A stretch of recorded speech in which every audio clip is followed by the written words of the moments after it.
mixer brush. Then I also like using lasso tool. So I think let us start straight away.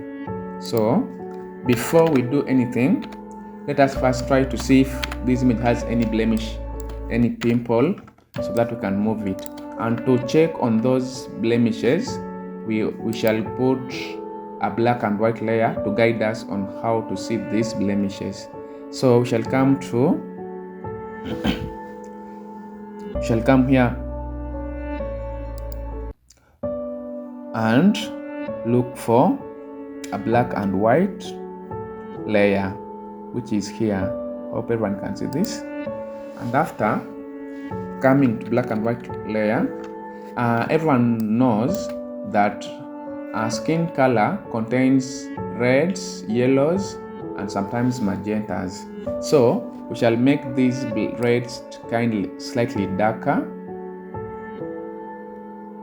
Then we shall make the yellows lighter, so that we can view well the texture of the blemishes or pimples of this image.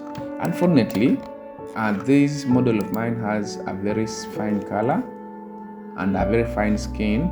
She has no blemishes. So if at all she had some blemishes, this is how we remove the blemishes. We have very many ways of removing blemishes from a subject, from a skin of any subject. One, we can use clone tool. Two, we can use sponge tool. So for sponge tool, you have what we call spot healing brush. When you come to spot healing brush, you come and make sure your caps lock is off, and make sure that upper frequency is highlighted. That's a texture frequency. Then you will only brush around where the blemish is.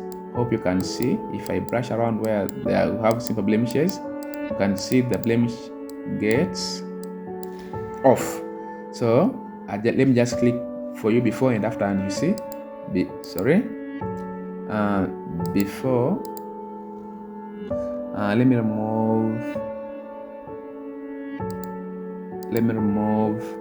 remove this black and white layer first. I think even if it's there.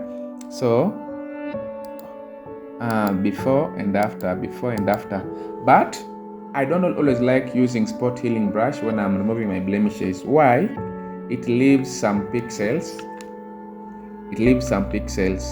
So my best way to remove blemishes, I always use what we call a stamp tool.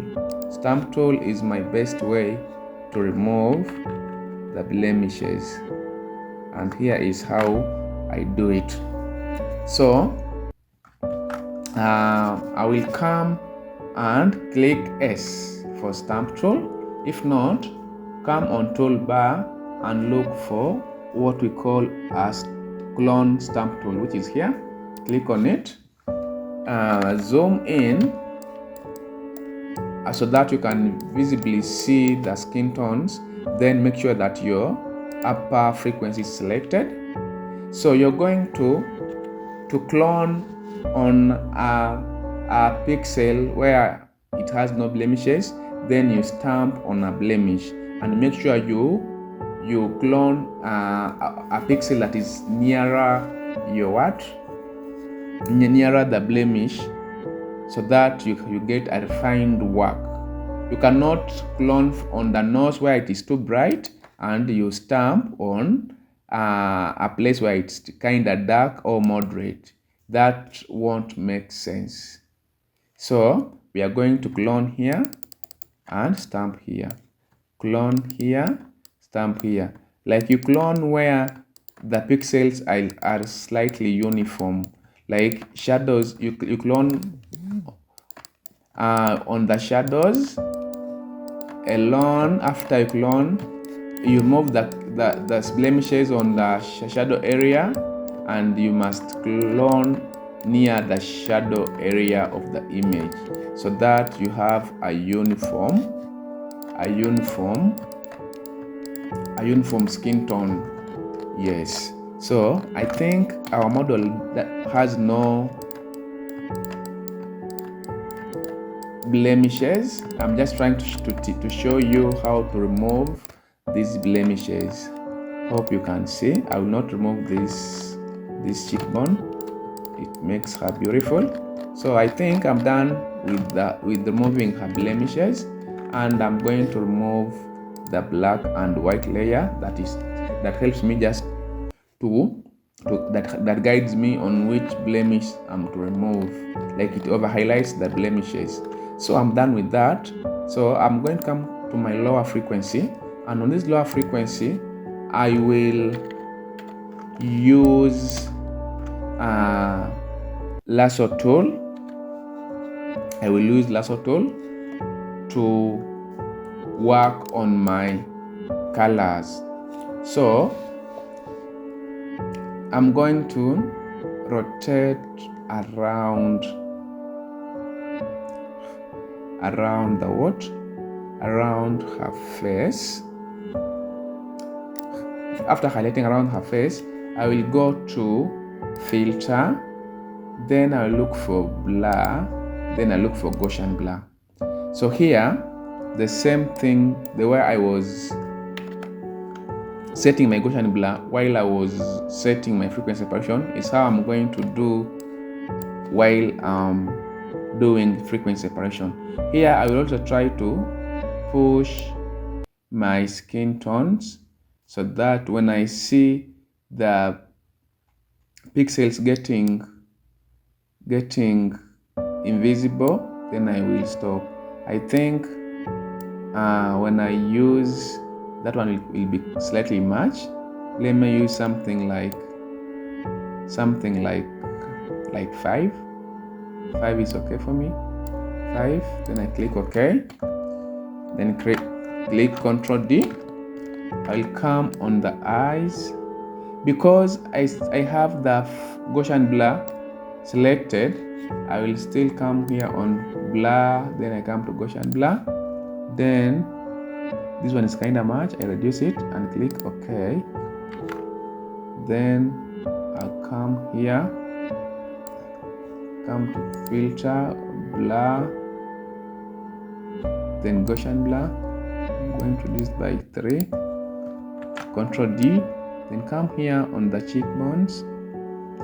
While you're editing, always know when to stop. I'm going to press Ctrl Shift F.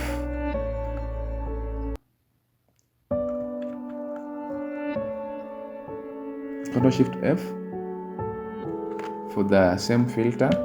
D. Then I'll come here.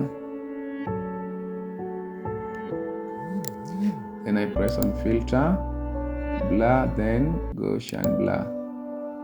I think 3 is okay. Come on the nose area, filter, blur, then Gaussian blur.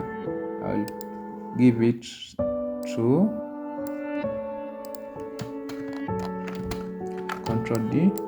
Come down here on the hands, and I filter, blur, then Gaussian blur.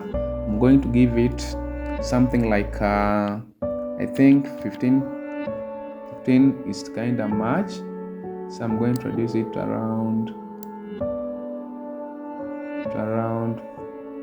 10. It's okay. Click OK.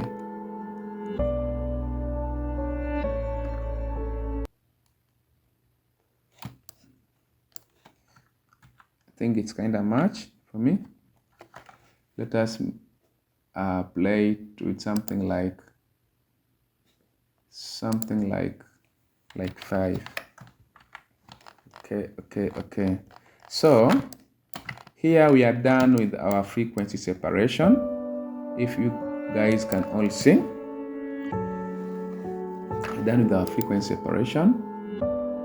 If you guys can all see, so the frequency separation is done.